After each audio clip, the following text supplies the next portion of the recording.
5 de la tarde, 17 horas con 7 minutos. Estás conectado en el Todo por la Tarde, en el www.radionuevomundo.cl.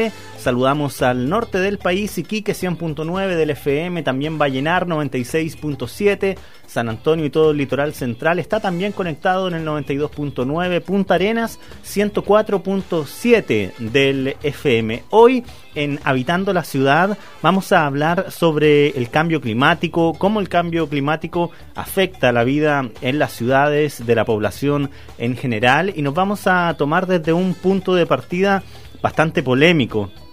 El presidente de Estados Unidos, Donald Trump, ha tenido una reñida relación con el concepto del cambio climático, lo ha tildado de cuento chino, ha dicho que no existe, que es un mito, y distintos medios han destacado también en los últimos días que Trump entierra la lucha contra el cambio climático de Obama. El presidente abandona el objetivo de reducir las emisiones contaminantes y recupera la explotación de energías fósiles. ¿Qué significa este tipo de gestos por parte de Donald Trump? ¿Cómo afecta al resto del mundo? Recordemos que Chile también es parte del Acuerdo de Naciones Unidas para reducir el calentamiento global, para ponerle freno. Estamos hoy en conversación en el estudio con Pilar Moraga, quien es investigadora del Centro de Ciencia del Clima y la Resiliencia, y también abogada experta en Derecho Ambiental de la Facultad de Derecho de la Universidad de Chile. Pilar, muy buenas tardes, ¿cómo estás? Muy bien, gracias por invitarme a hablar de este tema. Sí, me comentabas un poquito la historia del centro, ¿no? Tiene cerca de 5 años. ¿Cómo fue que se juntaron las voluntades de distintas universidades para tratar este tema también con fuerza en Chile? Bueno, es importante porque primero hay una decisión del Estado de crear un centro de excelencia a través de los fondos FONDAP que gestiona CONICYT en la temática del cambio climático, porque el llamado, el concurso se hizo sobre este tema específico. Y ahí se presentó una propuesta liderada por la Universidad de Chile, pero a la que se invitó también a la Universidad de Concepción y a la Universidad Austral, porque bueno, lo importante era generar o construir un grupo de científicos, investigadores en el área, y estos estaban repartidos en las distintas universidades e interesaba tenerlos a todos juntos. ¿Y por qué la importancia de también tratar este tema que uno usualmente lo ve en discusiones en países del primer mundo, en Naciones Unidas, también en Chile? ¿Cómo nos afecta también a nuestro país el concepto del cambio climático? Bueno, para nosotros el cambio climático es una cuestión esencial para nuestro desarrollo, para nuestra calidad de vida, para todo. Chile es un país vulnerable, de acuerdo a las características de vulnerabilidad que define la Convención Marco de Naciones Unidas sobre el Cambio Climático.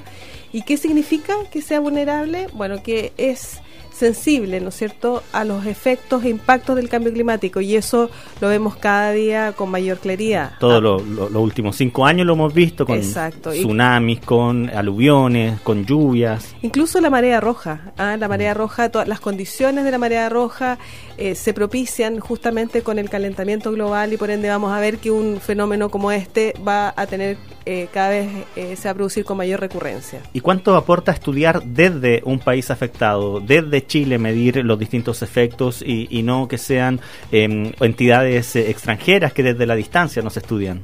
Bueno, es fundamental porque los informes, por ejemplo, del IPCC, que son que tienen una mirada internacional, global del cambio climático en el planeta, son muy genéricos, entonces es importante después tener una información más precisa sobre las vulnerabilidades del territorio, de las regiones, de las localidades, para poder tener una mejor capacidad de respuesta y resiliencia frente a estos efectos.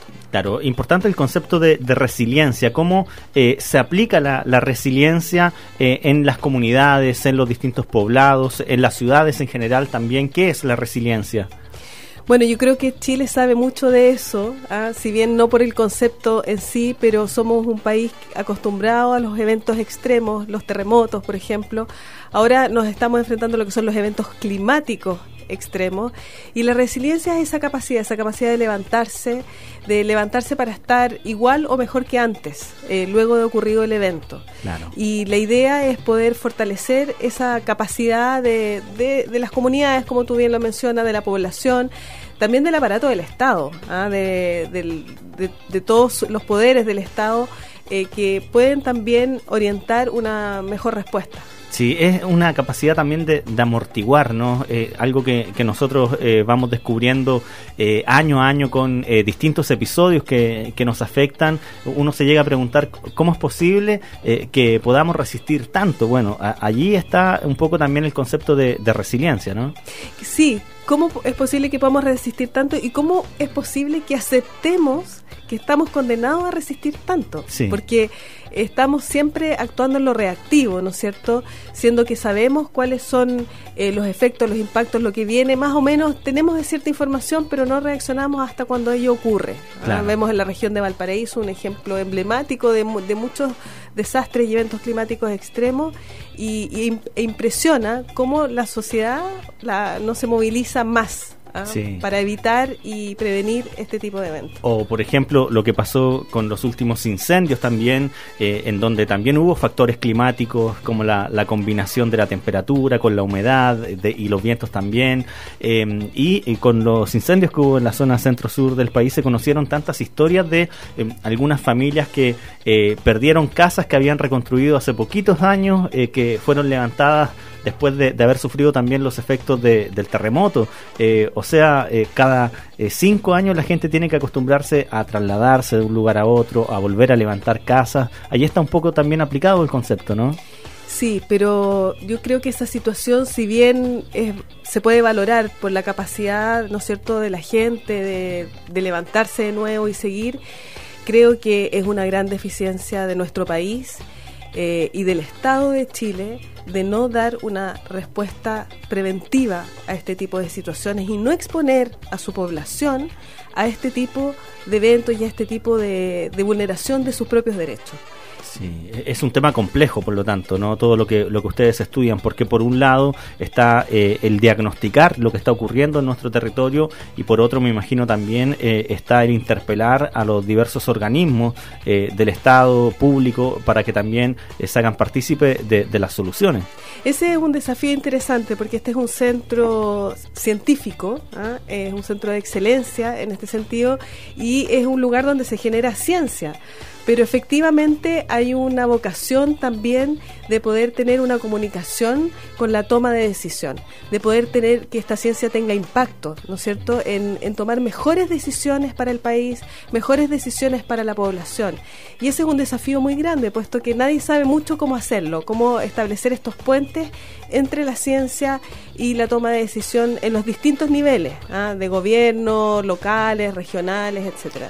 Y ahí creo que hemos contribuido un poquito, hemos avanzado un poquito en cómo hacerlo. Sí, ya vamos a hablar más adelante sobre el trabajo que han tenido en el centro. Antes me gustaría que conversemos sobre la cuestión global que hoy en día está en la polémica. Chile fue parte el año pasado, ¿no?, por allí por octubre, de la firma del Acuerdo de París, que ya se puso en ejecución en Marrakech, en Marruecos. Yo tuve la fortuna de estar allá también participando y en ese mismo tiempo se desarrollaban las elecciones en los Estados Unidos y el tema que marcó también esa cumbre fue la actitud del presidente Donald Trump respecto al cambio climático.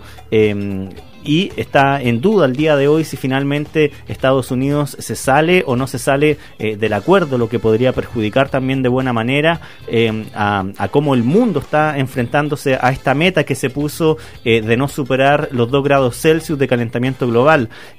¿Cómo ves tú la actuación de Estados Unidos en todo este concierto y qué tan grave puede ser el impacto para el mundo de que Estados Unidos, un país de las mayores industrias del mundo, se salga del acuerdo? Bueno, la actitud de Estados Unidos es desoladora, simplemente, porque si uno ve en el discurso, hay tantas contradicciones, ¿no es cierto? Trump habló últimamente, a propósito del desmantelamiento de la política de Obama, de la independencia energética. ¿Qué significa la independencia energética? es el no tomar en cuenta las decisiones que se toman a nivel global y por ende ser un Estado soberano, ¿no es cierto?, que decide en torno a sus propios intereses.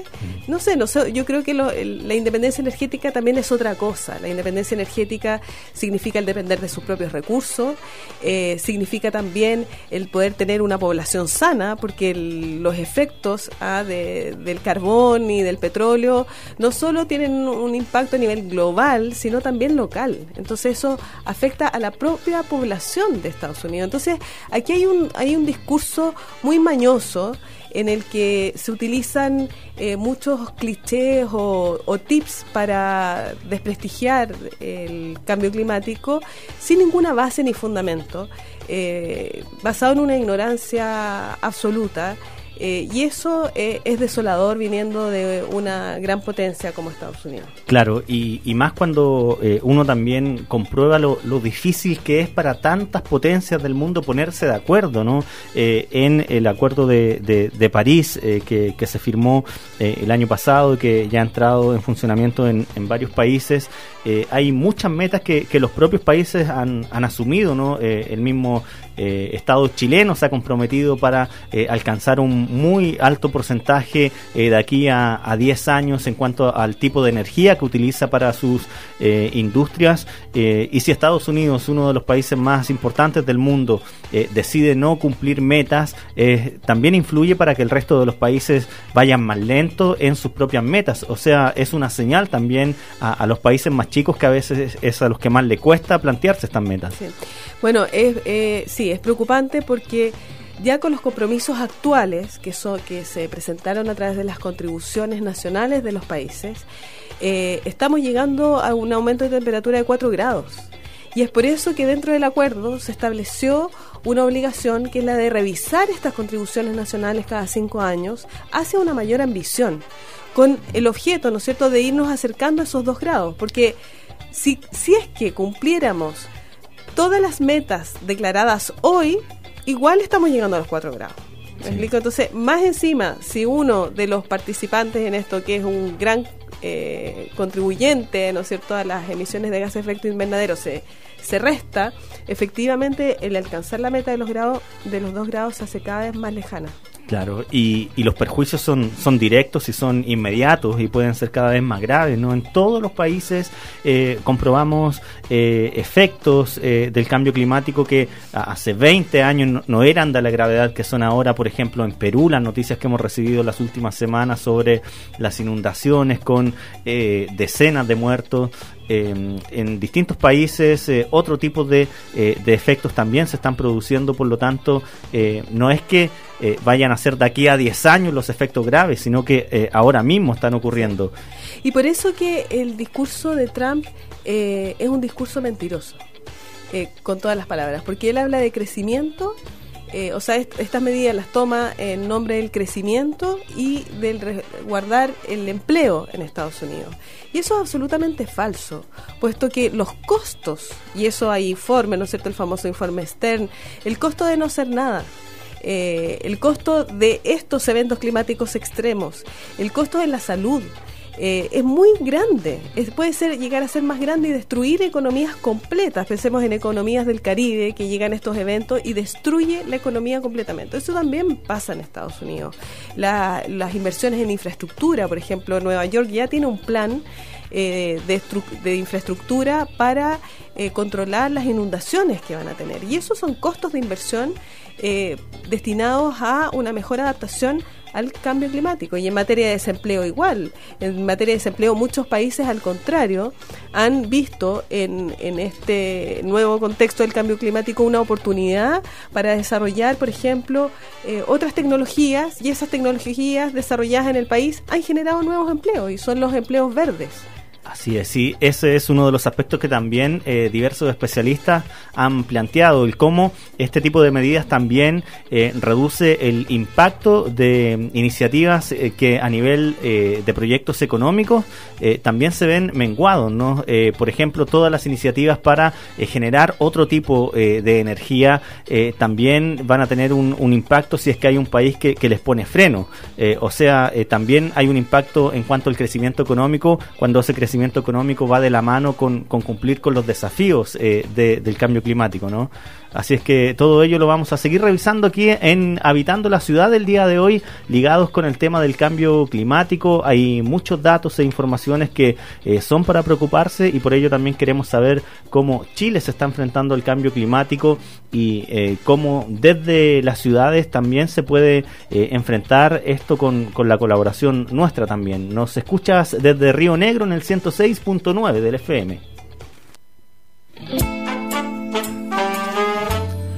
Un informe de Naciones Unidas dice que cada año son millones de personas las que caen en la pobreza producto del cambio climático, de diversos eventos como grandes inundaciones, como aluviones. También la Organización Mundial de la Salud ha establecido en un estudio que son 250.000 las personas que van a tener en riesgo sus vidas producto del cambio climático de aquí al año 2030.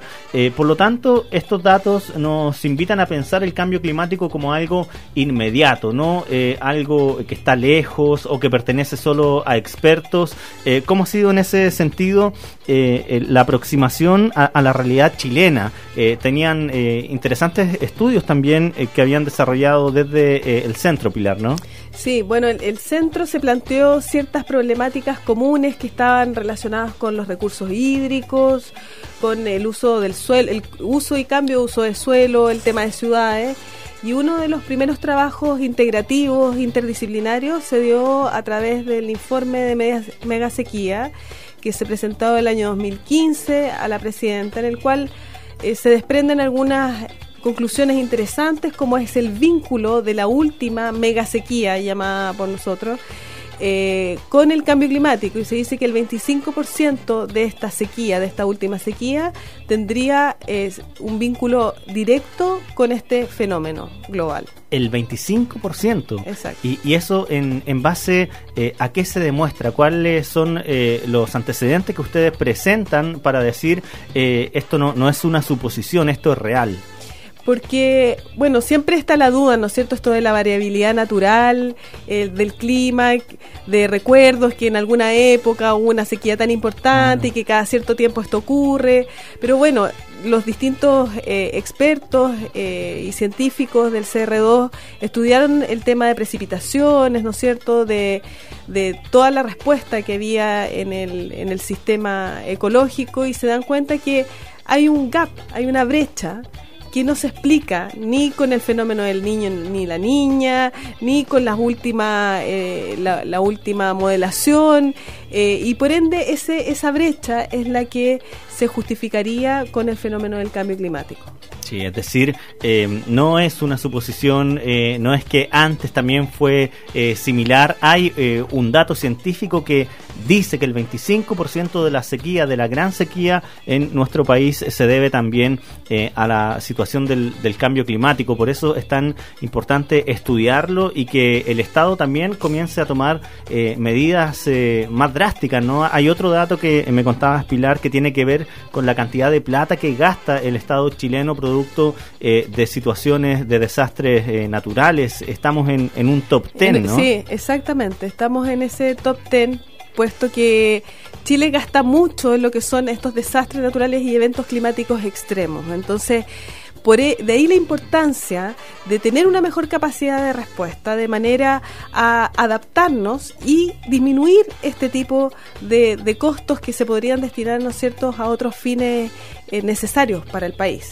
Así es. En ese sentido también se ha propuesto la idea de una legislación, una ley de cambio climático. Cuéntanos de qué se trata esa idea. Bueno, surgió la iniciativa con apoyo del Prosperity Fund de la Embajada Británica en Chile para estudiar la necesidad y viabilidad de una ley de cambio climático en Chile. ¿Y por qué esto? Porque el cambio climático es una temática transversal que requiere ser asumida por el conjunto del aparato del Estado y no por un ministerio sectorial como es el Ministerio del Medio Ambiente en estos momentos. Nos parece muy injusta la situación del Ministerio de Medio Ambiente, porque finalmente es su responsabilidad la elaboración de las políticas de cambio climático de acuerdo a lo que establece su propia ley orgánica, y sin perjuicio de que se trata de una temática transversal. Claro, es también económico, es de infraestructura. Exacto, es de energía, es de educación.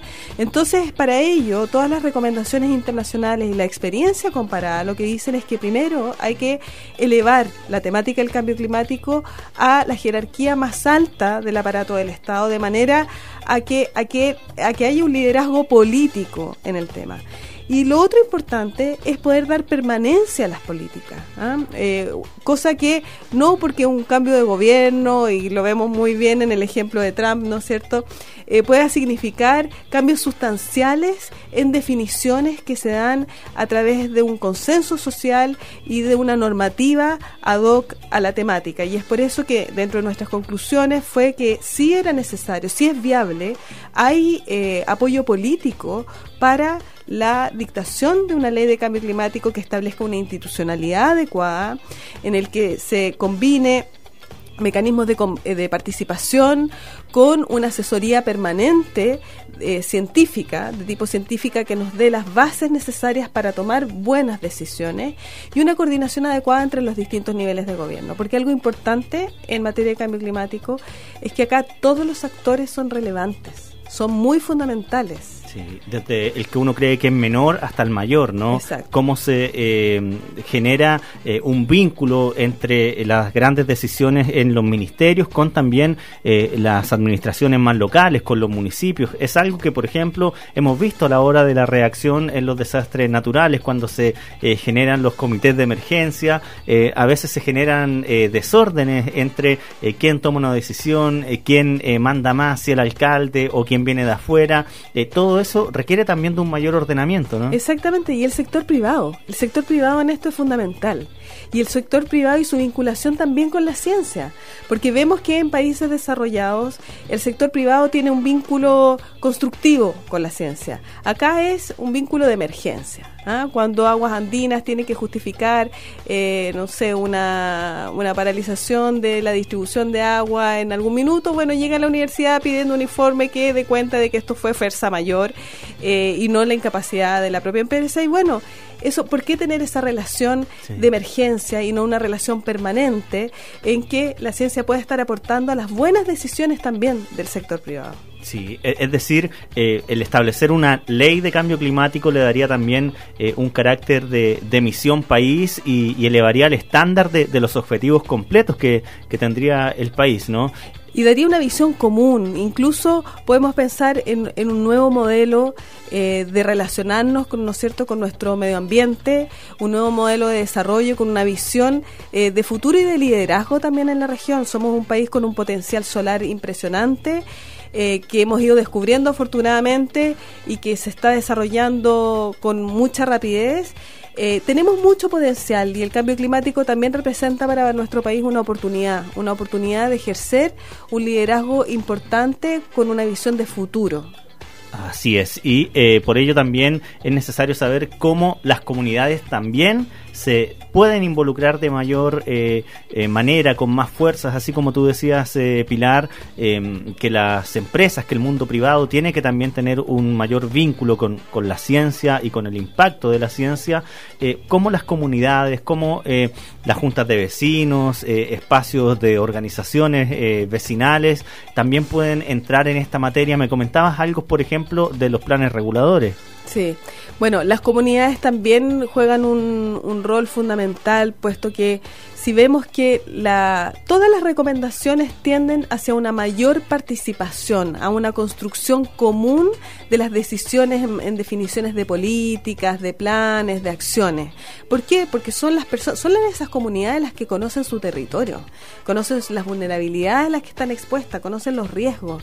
Entonces, ese conocimiento es muy valioso en el minuto de ir definiendo esas políticas territoriales, ¿no es cierto?, que por ejemplo se expresan a través de los planes reguladores. Nosotros recientemente, te comentaba, hicimos un estudio sobre la inclusión de la adaptación a nivel regional y local, y ahí descubrimos que, bueno, en la situación de los instrumentos de planificación territorial como el plan regulador es muy defectuoso en este sentido, muy defectuoso porque son muy antiguos, porque no se han adaptado justamente al nuevo contexto que están viviendo sus comunas, porque difícilmente incorporan estos conceptos, y esto parte desde un problema de financiamiento, de que no tienen financiamiento para poder generar nuevos planes, pero también de capacidades, porque incluso cuando los tienen, en muchos casos nos comentaban que no tienen, llaman a licitación, porque ahora esto se externaliza, cosa que también es cuestionable. Llaman a licitación para generar el nuevo plan regulador y las deben declarar desiertas porque no están las capacidades en esa región determinada, claro, para generar este nuevo instrumento que es fundamental. Es fundamental. Si vemos en temáticas de incendio, de marejadas, etcétera, es muy necesario hoy tener una planificación territorial adecuada a los desafíos. Por ejemplo, ¿qué parámetros mejores podría establecer un plan regulador para una ciudad en la línea con hacer frente al cambio climático? En una ciudad grande como Santiago, ¿en qué podríamos ver los efectos de un plan regulador que va de la mano con enfrentar al cambio climático? Bueno, lo importante de los planes reguladores es que consideren las vulnerabilidades de su territorio. Entonces vemos que quizás en ciertas comunas va a ser el problema de los aluviones, ¿no es cierto?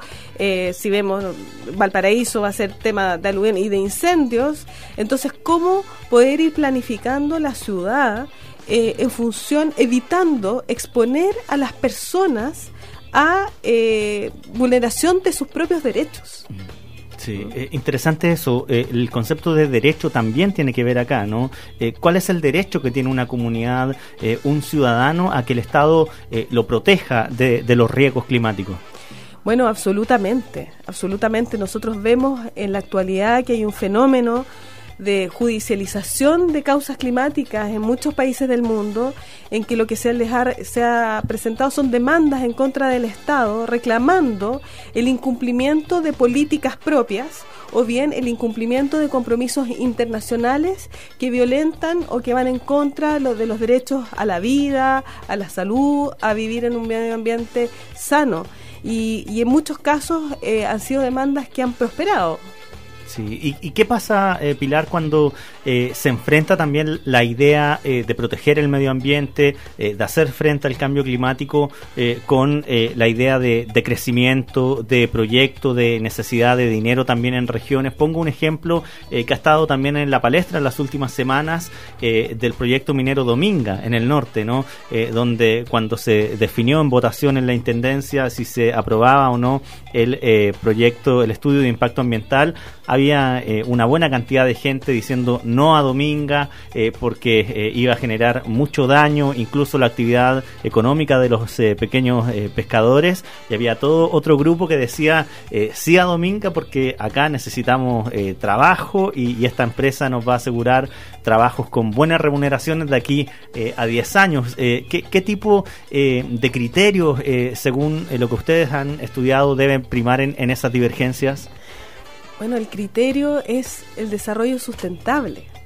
Aquí el gran desafío es poder encontrar un camino para conciliar el objetivo de crecimiento con los objetivos sociales de trabajo, de salud u otros, y los objetivos ambientales. Entonces, sí, Dominga podría haber generado trabajo, pero también pensemos que si hubiese existido una política de fomento de ciertas inversiones en proyectos verdes, eso también genera empleo.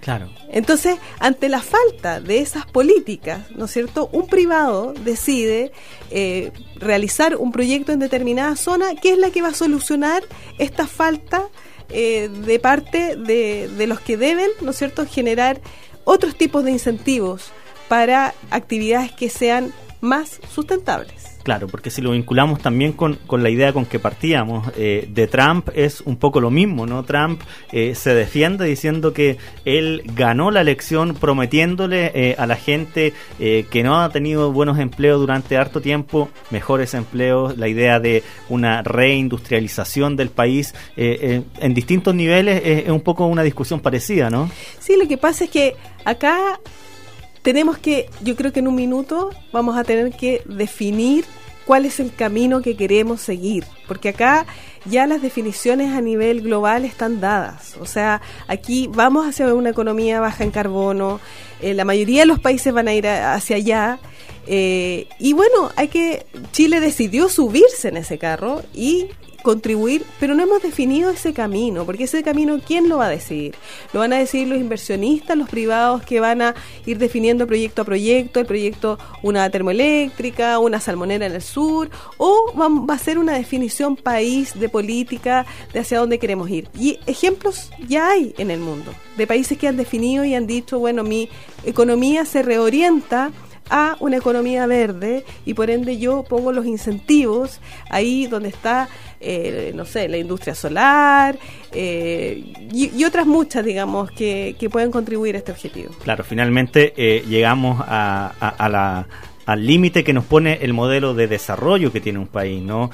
Porque bien sabemos que en Chile tiene muchísimo poder también los empresarios, que la economía está muy concentrada en pocos grupos económicos y es bien difícil de pronto hacer frente a esos liderazgos empresariales. Veía el otro día en Twitter, en la red social, cómo discutía el empresario Andrónico Luksic con un grupo de ambientalistas de la región de Antofagasta que le reclamaban por la contaminación que produce el espacio del puerto en donde se traslada los residuos de su minería, y él decía, no, tranquilos, porque Antofagasta ha tenido una contaminación histórica, por lo tanto ese tipo de actitudes, ¿no? del empresariado es muy común en Chile, donde parece que tuvieran una mayor potestad para relacionarse con las comunidades.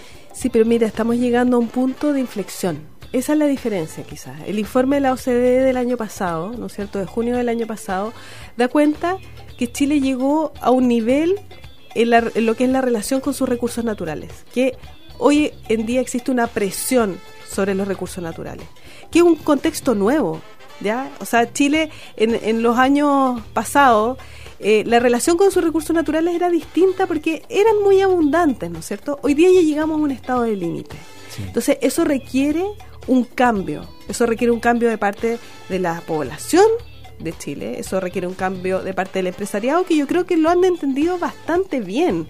Lo que pasa es que, bueno, a veces cuesta un poco tomar el nuevo camino, pero ellos saben hacia dónde va esto. Saben sus límites también, ¿no? Y saben hacia dónde va el mundo. Entonces, sí, esto puede durar un poquito más, pero cuando quieran vender en los mercados internacionales, hasta ahí va a llegar o van a tener más problemas. Entonces, ojo con eso. Yo creo que ahora lo que sí falta es un liderazgo político, que ojalá lo podamos ver en las próximas elecciones presidenciales, en que estos temas sean temas. Así es, el tema del cambio climático, tema grande, tema a nivel mundial, que Chile también ha asumido. Chile estuvo participando el año pasado en la cumbre allá en Marrakech, estuvo el canciller, estuvo la presidenta Bachelet, también estuvieron algunas autoridades de Corfo comprometiéndose con algunas metas. Es la discusión del día de hoy en Habitando la Ciudad, porque finalmente todos los cambios que se generen para enfrentar el cambio climático van a traer beneficios y, si no se hacen, perjuicios también a las comunidades. Nos acompaña Pilar Moraga del Centro de Ciencia del Clima y la Resiliencia, qué bonito nombre, ¿no? Y también abogada académica de la Facultad de Derecho de la Universidad de Chile. Nos escuchas desde Antofagasta, que mencionábamos recién, en el 104.7 del FM.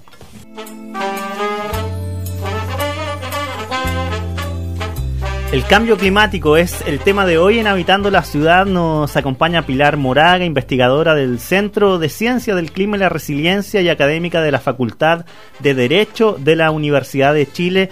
Si el país no se pone las pilas, si no se genera trabajo en cuanto a lo que ya hemos discutido de una ley de cambio climático, si es que no suben, por ejemplo, las metas que el propio país se pone para amortiguar el cambio climático, ¿qué efectos se pueden producir en nosotros mismos, en quienes habitamos la ciudad, en quienes están, por ejemplo, en zonas de riesgo, en zonas cercanas a cordilleras, en zonas costeras también? ¿Cuáles son los efectos inmediatos que podemos tener?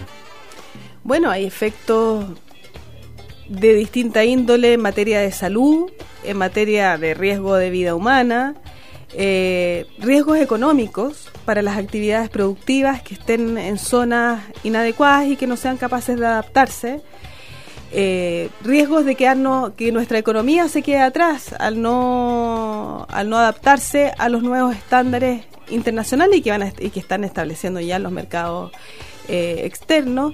Entonces los efectos son muchísimos. Claro, porque es importante eso de los estándares, porque Chile, que además es un país exportador, los países de afuera reciben también en mejor trato los recursos de países que tienen mayores estándares, porque ellos también tienen sus propias metas.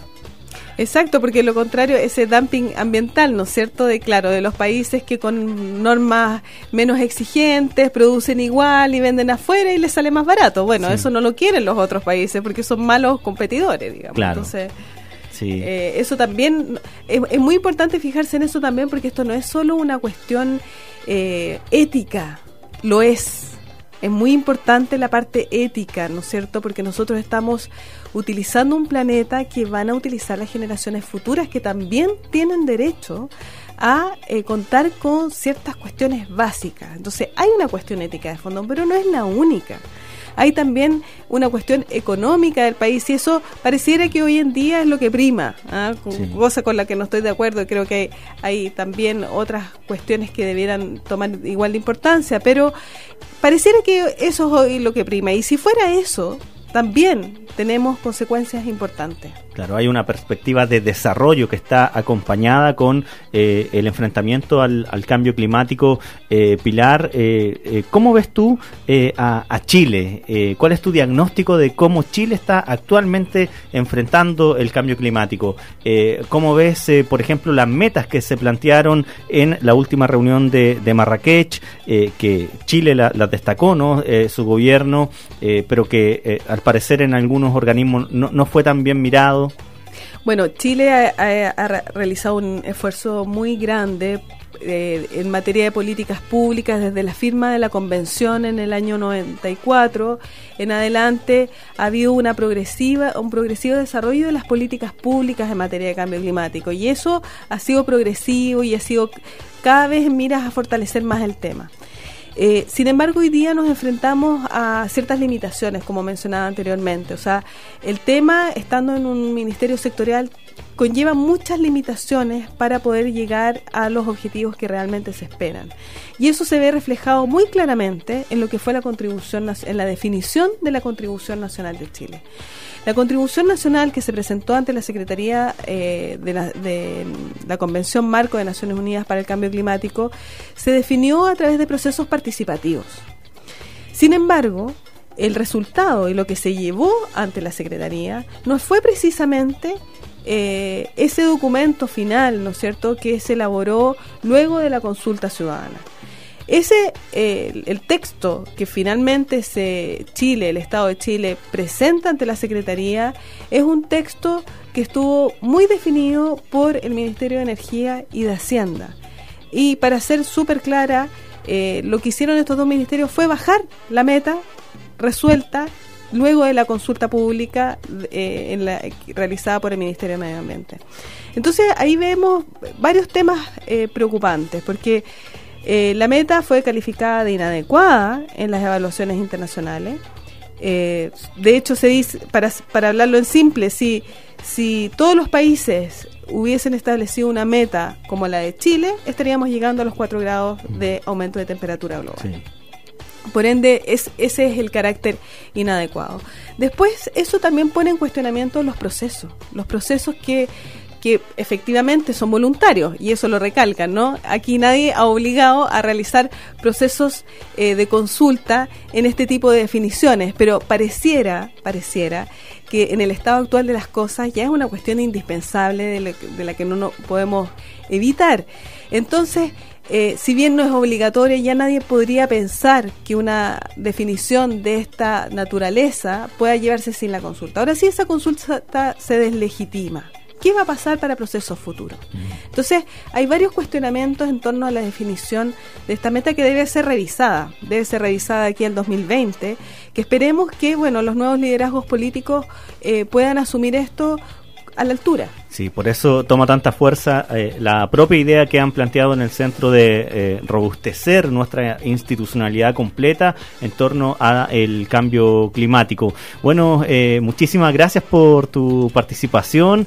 Ha sido un placer conocer más detalles del trabajo que realizan, Pilar, en el Centro de Ciencias del Clima y la Resiliencia. Y parece que no hay que temer tanto de Trump, ¿o sí? ¿Cuál es tu conclusión final con este caballero? Nuestra conclusión es que finalmente el liderazgo lo tiene que llevar alguien. Y si no lo lleva a Estados Unidos, lo llevará otro. Y el otro está como al frente. Claro. Porque acá ya hay definiciones que nadie puede ir atrás. Porque independiente de la cuestión global, también hay cuestiones locales.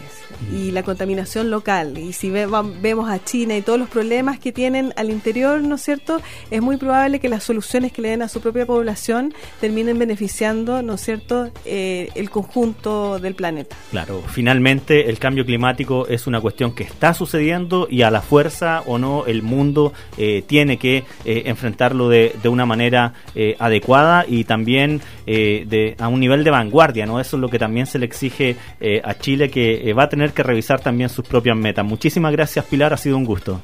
Para mí igual. Felicitaciones por el programa. Seguimos haciendo el todo por la tarde para todo el país. Estaremos hasta las 19 horas en Frutillar también 90.5.